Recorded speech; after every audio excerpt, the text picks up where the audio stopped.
Assalamualaikum warahmatullahi wabarakatuh. Bagaimana kabar hari ini, anak-anakku sekalian? Mudah-mudahan selalu sehat dan senantiasa berada dalam lindungan Allah Subhanahu.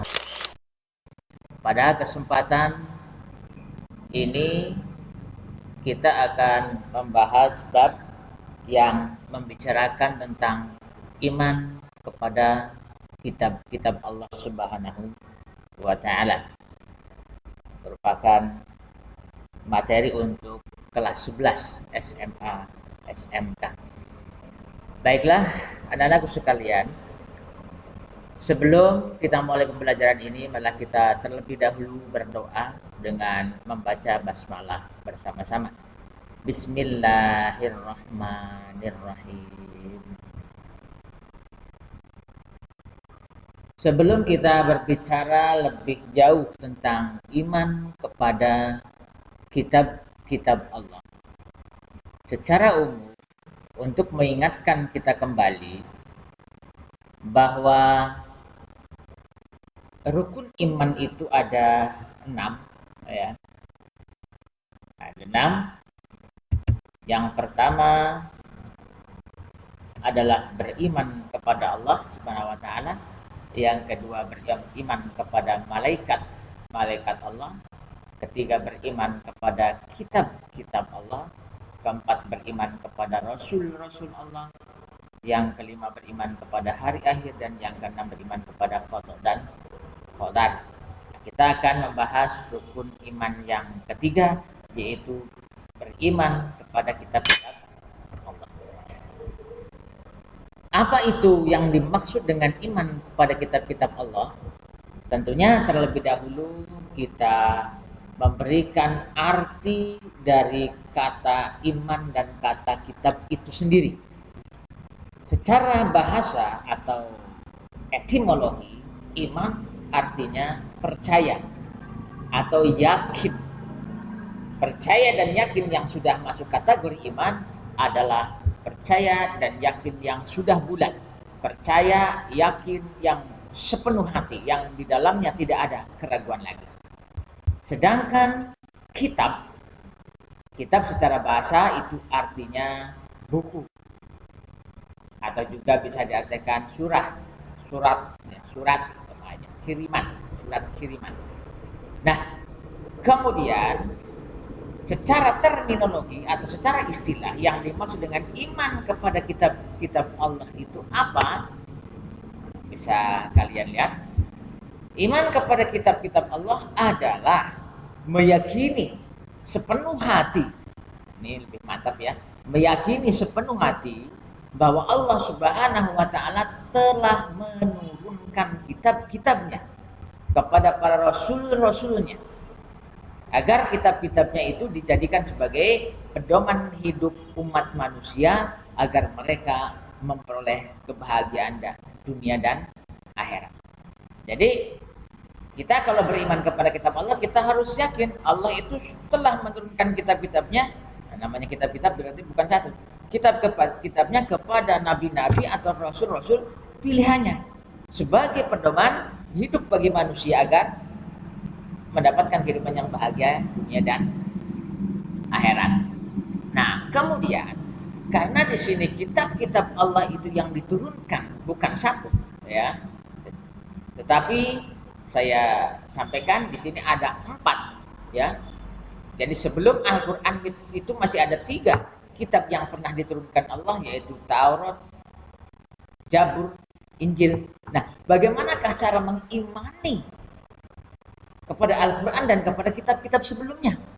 Nah, di sini cara beriman kepada kitab-kitab Allah itu, ya, ada secara ijmali dan secara tafsili, ya. Nah, secara ijmali itu apa? Yang dimaksud beriman secara ijmali itu adalah meyakini bahwa Allah telah menurunkan kitab tersebut tanpa mempunyai kewajiban Tidak harus melaksanakan atau mengamalkan isinya. Tidak. Nah, iman yang secara ijmali ini adalah beriman kepada kitab-kitab sebelum Al-Quran, yaitu Taurat, Injil, dan Zabur. Jadi cukup mengimani, meyakini bahwa Allah telah menurunkan kitab-kitab tersebut kepada nabi pilihannya atau rasul pilihannya tanpa melaksanakan ajarannya.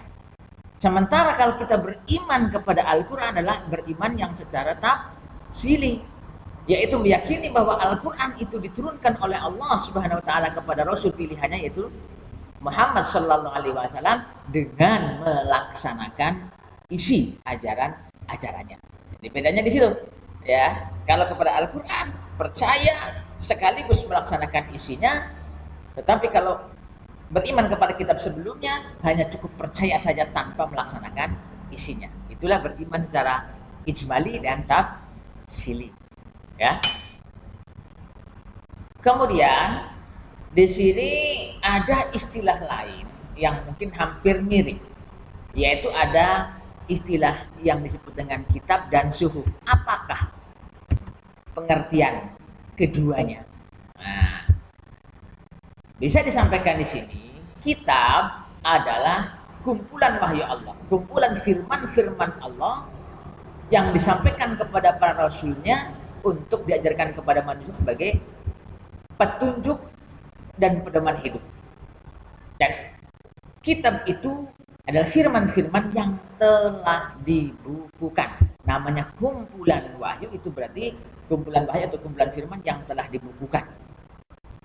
Sedangkan suhuf yaitu wahyu Allah yang disampaikan kepada Rasul tapi masih berupa lembaran. Jadi bukan berupa kumpulan yang banyak, ya, bukan berupa kumpulan yang banyak, hanya berupa lembaran-lembaran firman Allah. Jadi dengan kata lain, mungkin secara singkat bisa disampaikan, kitab itu adalah kumpulan firman-firman Allah atau wahyu Allah yang telah dibukukan, sedangkan suhuf itu adalah lembaran-lembaran wahyu atau firman Allah. Itu bedanya, ya.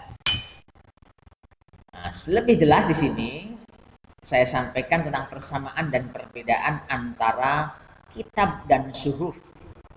Nah, di sini sebutkan persamaannya apa? Persamaannya kitab dan suhuf sama-sama wahyu dari Allah, sama-sama isinya firman Allah, sama-sama kalam Allah. Sedangkan perbedaannya, ya, yang pertama isi kitab itu lebih lengkap daripada suhuf karena memang merupakan kumpulan, berarti lebih lengkap, lebih banyak. Sedangkan yang kedua, kitab dibukukan sedangkan suhuf tidak dibukukan. Nah, ini ada perbedaannya, bisa kita pahami ya. Ada dua, jadi isi kitab lebih lengkap daripada suhuf, kemudian kitab itu sudah dibukukan sedangkan suhuf belum dibukukan. Kita lanjutkan. Tadi sudah disinggung bahwa kitab-kitab Allah yang telah diturunkan atau yang pernah diturunkan kepada para rasul atau para nabinya itu ada 4.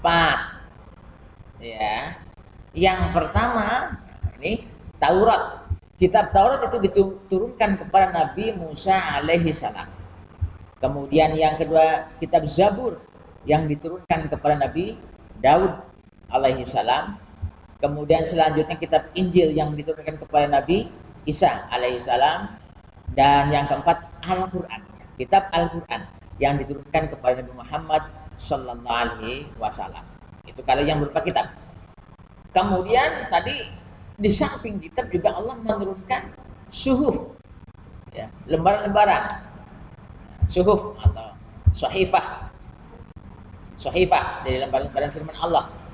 Nah, itu diantaranya juga Allah menurunkan suhuf itu kepada Nabi Ibrahim alaihissalam, kepada nabi-nabi yang lain. Ada mungkin 4 nabi ya sekitarnya, ada, saya sebutkan saja di sini. Dan perlu untuk ditegaskan terlebih dahulu di sini bahwa hukum beriman kepada kitab-kitab Allah itu adalah fardu ain, wajib ain, harus, karena ini merupakan bagian daripada rukun iman yang 6. Dan apabila kita mengingkari salah satu rukun iman, itu sama saja mengingkari kepada rukun iman secara keseluruhan. Begitupun karena kitab-kitab yang diturunkan oleh Allah itu ada 4, maka apabila kita mengingkari salah satu kitab Allah tersebut, sama saja mengingkari rukun iman secara keseluruhan. Oke ya, jadi hukumnya wajib. Nah, di antara suhuf, tadi sudah disampaikan, di antara suhuf yang diturunkan oleh Allah kepada nabi-nabinya adalah yang menerima di antaranya adalah Nabi Idris. Ini menerima sebanyak 7 suhuf, 30 suhuf, 30 lembar suhuf. Kemudian Nabi Sis menerima sejumlah 50 suhuf. Dan Nabi Sis itu tidak termasuk dalam 25 Nabi dan Rasul yang diceritakan di dalam Al-Quran. Karena sesungguhnya Nabi dan Rasul itu banyak. Nanti ya kita lebih lanjut mungkin berbicara pada semester berikutnya tentang beriman kepada Rasul. Jadi banyak. Nabi dan Rasul itu sebetulnya 124.000, tetapi yang diceritakan dalam Al-Quran hanya 25 gitu ya. Oke, jadi Nabi Sis itu tidak termasuk yang 25. Kemudian Nabi Ibrahim menerima 10 suhuf, Nabi Musa menerima 10 suhuf. Itu diantara nabi-nabi atau rasul-rasul yang menerima suhuf. Tentang dalil nakli yang menyebutkan bahwa Nabi Ibrahim dan Nabi Musa itu menerima suhuf. Jadi Nabi Musa di samping menerima kitab Taurat juga menerima suhuf ya. Nah, ini dalil naklinya tersebut di dalam surat Al-A'la ayat 18 dan 19. Inna hadza la fis suhufil ula suhufi Ibrahim wa Musa. Sungguhnya ini terdapat dalam kitab-kitab atau suhuf-suhuf yang dahulu,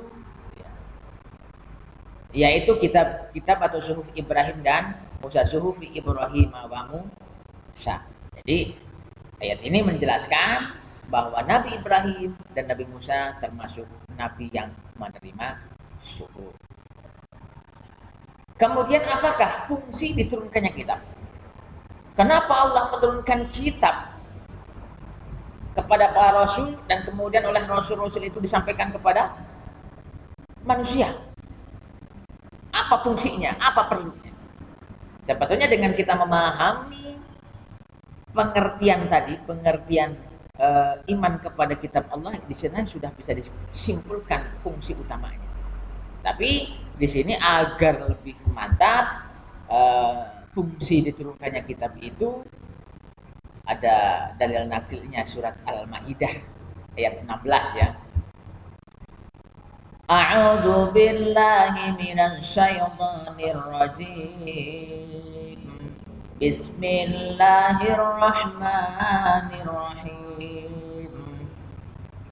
Yahdi bihillahu man ittaba'a ridwanahu subulas salami wa yukhrijuhum minadh dhulumati ilan nur. Minadh dhulumati ilan nur biiznihi wa yahdihim ila siratim mustaqim. Dengan kitab itulah Allah memberi petunjuk kepada orang yang mengikuti keridhoannya ke jalan keselamatan. Dan dengan kitab-kitab itu pula Allah mengeluarkan orang itu dari gelap gulita kepada cahaya dengan izinnya dan menunjukkan ke jalan yang lurus. Nah, jadi di sini bisa disimpulkan bahwa fungsi daripada diturunkannya kitab-kitab Allah itu adalah sebagai petunjuk, ya, sebagai petunjuk kepada manusia.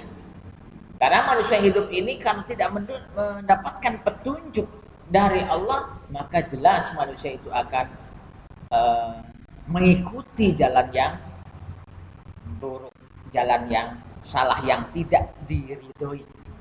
Sekarang sudah ada petunjuk saja masih banyak orang-orang yang mengambil jalan yang salah, ya, karena tidak mengikuti kitab Allah. Karena sampai kapanpun manusia itu hidup apabila berpegang teguh kepada kitab Allah, maka dia akan menjadi manusia yang selamat bahagia untuk selamanya.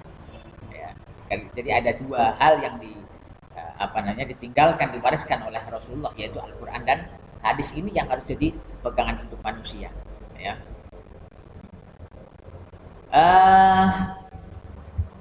Jadi yang pertama adalah sebagai petunjuk bagi manusia agar hidupnya mendapatkan ridha Allah, ya, mendapatkan kebahagiaan. Kemudian juga fungsi yang kedua adalah untuk mengeluarkan dari kegelapan kepada cahaya, mengeluarkan dari kebodohan kepada ilmu, mengeluarkan dari kesesatan kepada jalan yang benar. Jadi di sini kita hidup itu hanya ada dua jalan, benar, salah, baik, buruk. Ya. Yang diridhoi atau yang dimurkai. Gitu. Nah, fungsinya di sini Al-Quran, bukan Al-Quran, semua kitab ya, termasuk Al-Quran, adalah juga untuk mengeluarkan kita manusia dari kegelapan kepada cahaya. Oke. Kemudian juga menunjukkan ke jalan yang lurus. Shiratal mustaqim, menunjukkan jalan yang lurus, jalan yang benar, jalan yang diridhoi. Jadi intinya itu, ya, intinya itu. Jadi kesimpulannya di sini fungsi daripada turunkannya kitab-kitab Allah itu secara termaktub di dalam surat Al-Maidah ayat 16 adalah sebagai petunjuk, ya, manusia, kemudian juga mengeluarkan manusia dari alam kegelapan kepada alam yang penuh cahaya, alam yang penuh dengan keridhaan Allah, kemudian juga menunjukkan ke jalan yang lurus, gitu ya. Baik, selanjutnya kalau kita lihat secara periode turunnya kitab-kitab Allah itu, yang pertama diturunkan adalah kitab Taurat terlebih dahulu, yaitu pada abad ke-12 sebelum Masehi. Ini masa kerasulan Nabi Musa, ya. Tadi itu. Kemudian yang kedua baru diturunkan kitab Zabur. Ini pada abad ke-10 sebelum Masehi juga. Kemudian kitab Injil yang diturunkan kepada Nabi Musa. Nabi Isa. Yaitu diturunkan pada abad ke-1 Masehi. Karena lahirnya Nabi Musa itu dihitung sebagai awal perhitungan tahun 1 Masehi. Dan Al-Quran itu diturunkan pada abad ke-7 Masehi. Maka rata-rata antara kitab yang satu dengan kitab yang lain jaraknya adalah, ya, kalau kitab Taurat kepada Zabur itu sekitar 2 abad, ya. Kemudian kitab Zabur kepada Injil ini sekitar 10 abad. Sedangkan kitab Injil kepada Al-Quran itu sekitar 7 abad. Ini jaraknya cukup lama, ya. Oke. Untuk pertemuan kali ini mungkin sebagai pendahuluan, ya, gambaran tentang beriman kepada kitab-kitab Allah, sampai situ dulu, sampai sini dulu. Kemudian nanti kita akan lanjutkan kepada video yang kedua. Kita akan membahas lebih rinci mulai dari kitab Taurat, kitab Zabur, kitab Injil, dan juga kitab Al-Quran. Nah, karena waktunya juga yang terbatas. Demikian, terima kasih atas perhatiannya. Mudah-mudahan ini bisa menjadikan pemahaman kita tentang keilmuan dan menambah juga keyakinan keimanan kita akan Allah Subhanahu wa Ta'ala. Marilah, tadi sudah kita buka dengan basmalah, kita tutup pembelajaran pada kesempatan kali ini dengan bacaan hamdalah bersama-sama. Alhamdulillahirabbil alamin. Wassalamualaikum warahmatullahi wabarakatuh.